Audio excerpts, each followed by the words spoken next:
Greetings and introductions in informal settings. Welcome to our first lesson on casual English. Today, we're going to dive into the world of greetings and introductions in informal settings.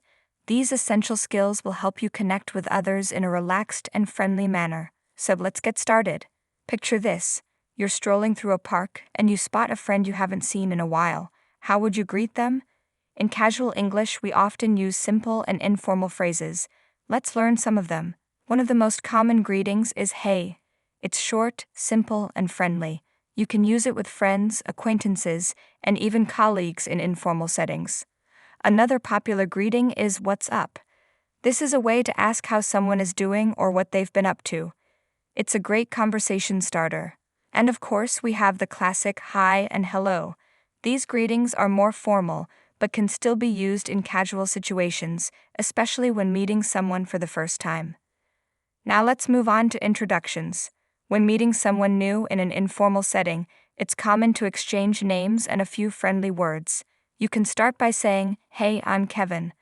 This straightforward introduction is perfect for casual settings. Another way to introduce yourself is by saying, "Nice to meet you."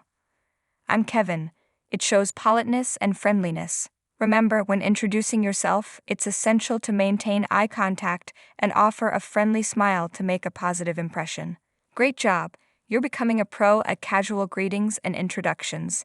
Keep practicing these phrases with friends, family, or even your classmates. The more you use them, the more natural they'll become. Before we wrap up, here are a few tips to remember. When greeting someone, pay attention to the context and choose an appropriate level of formality. And when introducing yourself, speak clearly and confidently. Instructor. That's all for today's lesson on greetings and introductions in informal settings.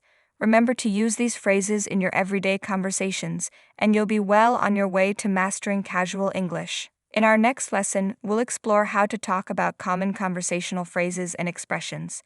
Until then, keep practicing and enjoy connecting with others using your new casual English skills. Goodbye for now. If you found this video helpful, be sure to hit that like button and subscribe to our channel for more English learning videos. And don't forget to leave a comment if you have any questions or suggestions for future videos.